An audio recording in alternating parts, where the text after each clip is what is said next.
Pile సమస్యతో బాధపడుతున్నారా? ఇప్పుడు లేజర్ చికిత్సతో ట్రీట్మెంట్ రేంజ్ హాస్పిటల్స్ లో శాశ్వత పరిష్కారం. ఇప్పుడే సంప్రదించండి. ఆంధ్రప్రదేశ్ రాజధాని అమరావతికి సంబంధించి రహదారి నిర్మాణ పరంపర మొదలైపోయింది. కాంట్రాక్టులు అలాట్మెంట్ అవడం, లెటర్ ఆఫ్ యాక్సెప్టెన్స్ అందించడంతో ఆయా కాంట్రాక్ట్ సంస్థలన్నీ కూడా అమరావతి ప్రాంతంలో యాక్టివిటీని పెద్ద ఎత్తున మొదలుపెట్టాయి. నిర్మాణ రంగంలో కాంట్రాక్టులు దక్కించుకున్నటువంటి సంస్థలు ప్రధానంగా మెటీరియల్ని తరలించడానికి కావాల్సినటువంటి మార్గాలను వేసుకోవడం, మరోవైపు వర్కర్స్ కాలనీలు ఏర్పాటు చేసి అక్కడ వసతులు కల్పించడం, వీటిపైన ఫోకస్ పెట్టినాయి. ఇక అతిపెద్ద రహదారి వ్యవస్థల్ని మానిటర్ చేయబోయి వాటిని నిర్మించబోయేటువంటి సంస్థలు కూడా భారీ యంత్ర సామాగ్రిని ఆ దిశగా తరలిస్తున్నాయి. E4, E5 అంటే సీడ్ యాక్సిస్ రోడ్డుకి అతి సమీపంలో ఉండేటువంటి ఈ రహదారి మార్గాలపైన ఇప్పుడు పనుల పరంపర మొదలైంది. ఒకసారి విశ్లేషిద్దాం, ఎక్కడ ఉన్నాయి, ఏ రూట్లో వస్తాయి ఇవి అనేది విశ్లేషించేటువంటి ప్రయత్నం చేద్దాం. ఇది అమరావతి రాజధానికి సంబంధించినటువంటి రోడ్ మ్యాప్. ఈ రోడ్స్ అన్నీ కూడా స్క్వేర్ కట్స్ లాగా కనిపిస్తున్నవన్నీ కూడా రోడ్సే. బ్లూ లైన్స్ అన్నీ కూడా ఇటు ఈస్ట్ వైపు వెళ్ళేటువంటి రహదారి వ్యవస్థలు, రెడ్ లైన్స్ అన్నీ కూడా నార్త్ వైపు వెళ్ళేటువంటి రహదారి వ్యవస్థలు. ఇందులో కీలకమైనటువంటి రహదారి వ్యవస్థ E3 రహదారి వ్యవస్థ. E3 అంటే సీడ్ యాక్సిస్ రోడ్డు. ఇది క్యాపిటల్లోకి తీసుకెళ్లేటువంటి ప్రధానమైనటువంటి రహదారి ఇదే అన్న విషయం అందరికీ తెలిసిందే. సో దీనికి సంబంధించి దాదాపుగా నిర్మాణం కరకట్టకి సంబంధించి చంద్రబాబు నాయుడు ఇంటికి సమీపం వరకు కూడా నిర్మాణం జరిగింది. మిగతా పోర్షన్ నిర్మాణం జరగాల్సింది, అది పెండింగ్లో ఉంది. కానీ దీనికి ఆనుకుని ఇమీడియట్గా ఉండేటువంటి రెండు ప్రధాన రహదారులు E4 అలానే E5. ఈ రెండింటికి సంబంధించినటువంటి కాంట్రాక్టులు రెండు సంస్థలు దక్కించుకున్నాయి. ఒకటి MEIL E3 E4ని దక్కించుకుంటే మరొకటి BSR ఇన్ఫ్రా ఈ సంస్థ E5కి సంబంధించినటువంటి కాంట్రాక్ట్ని దక్కించుకుంది. ఈ రెండు సంస్థలు ఇప్పుడు అక్కడ భారీ యంత్ర సామాగ్రిని ఆ ప్రదేశానికి తరలించేటువంటి ప్రక్రియని మొదలుపెట్టేసే. ఈ ప్రాంతంలో ముందుగా రోడ్లకి క్లియరెన్స్ చేసుకోవడంతో పాటు రోడ్డు పక్కన ఉండేటువంటి వ్యవస్థలన్నింటినీ కూడా పైపులు కానీ, డక్టులకు సంబంధించినటువంటి ఇతర సామాగ్రి కానీ, భారీ క్రేన్లు, పొక్లైనర్లు ఇవన్నీ కూడా ఈ మార్గంలోకి తరలిస్తున్నాయి. అక్కడ జరగబోయేటువంటి నిర్మాణ పనులకి ఇది నాందిగా మనం చూడాల్సి ఉంటుంది. అలానే అమరావతి డెవలప్మెంట్ కార్పొరేషన్, ఇది కూడా చాలా ముఖ్యమైనటువంటి విభాగం. అమరావతి డెవలప్మెంట్ కార్పొరేషన్ ఈ ప్రాంతం మొత్తాన్ని కూడా బ్యూటిఫికేషన్ చేసేటువంటి బాధ్యతని తీసుకుంది. ఈ నేపథ్యంలో అక్కడ మొక్కలు నాటేటువంటి ప్రక్రియను కూడా ప్రారంభించేసినాయి ఆయా కాంట్రాక్ట్ సంస్థలు. ఈ మొత్తం గ్రీన్ బెల్ట్ డెవలప్ చేయడం అనేది చాలా ముఖ్యమైనటువంటి అంశం.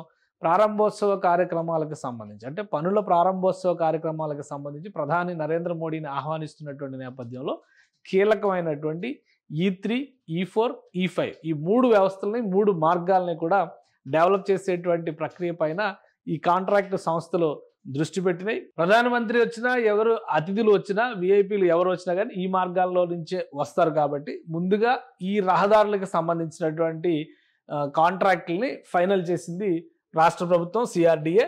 సో మొత్తం ఈ బెల్ట్ అంతా కూడా, ఈ బ్లాక్ లైన్ కనిపిస్తున్నది E5. ఇది కూడా నేషనల్ హైవేకి కనెక్ట్ చేసే విధంగా డెవలప్ చేస్తారు. ఇటు సీడ్ యాక్సిస్ రోడ్డు కూడా నేషనల్ హైవేకి కనెక్ట్ చేయాలి. కానీ ఈ పనులు పెండింగ్లో ఉన్న నేపథ్యంలో ఇప్పుడు టాప్ ప్రయారిటీ E5కి ఇస్తుంది రాష్ట్ర ప్రభుత్వం.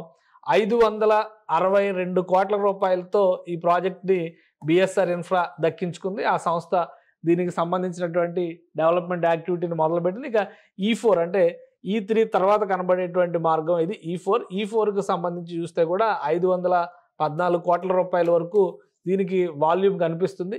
ఈ రెండు రహదారులు గనక నిర్మాణం పూర్తయితే ఇటు నేషనల్ హైవే 16కి కనెక్ట్ అయ్యేందుకు కావాల్సినటువంటి మార్గం ఇక్కడ ఏర్పడుతుంది. అందుకే రాష్ట్ర ప్రభుత్వం దీనికి ప్రధానమైనటువంటి ఫోకస్ ఇచ్చింది. ఇక్కడ ఆర్టీరియల్ రహదారులు, మేజర్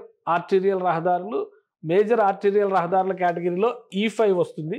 ఇక మిగతా ఈ సీడ్ యాక్సిస్ రోడ్డు మాత్రం ఇది ఒక సపరేట్ ఎంటిటీగా మనం చూడాల్సి ఉంటుంది. రెడ్ కలర్ మార్క్స్ ఉన్నవన్నీ కూడా నార్త్కి సంబంధించినటువంటి రహదారి వ్యవస్థ.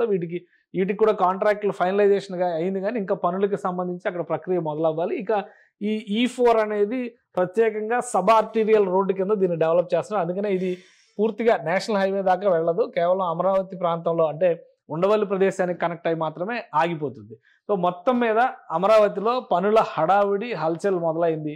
ఒకవైపు బ్యూటిఫికేషన్కి సంబంధించినటువంటి పనులు మొదలయ్యాయి, ఇంకోవైపు నుంచి నిర్మాణ సామాగ్రి తరలింపు, నిర్మాణానికి అనువైనటువంటి వాతావరణం కల్పించడం, నిర్మాణానికి వచ్చేటువంటి కూలీలు, కార్మికులు, అలానే ప్రొఫెషనల్స్, ఇంజనీర్స్ దగ్గర నుంచి అందరికీ కూడా అక్కడ నివాసయోగ్యమైనటువంటి సదుపాయాలు కల్పించడం, వీటిపైన CRDA అధికారులు ఫోకస్ పెట్టారు. ప్రధాన రహదారులు కనుక నిర్మాణ ప్రక్రియలో ఒక అడుగు ముందుకు పడతాయి. ఎందుకంటే ఆల్రెడీ ఇవన్నీ కూడా ఒకటి గమనించాల్సింది ఏంటంటే మట్టితో చదును చేయబడినటువంటి ప్రాంతాలే. కానీ రోడ్లు వేసే ముందర గతంలో ప్రభుత్వం మారింది.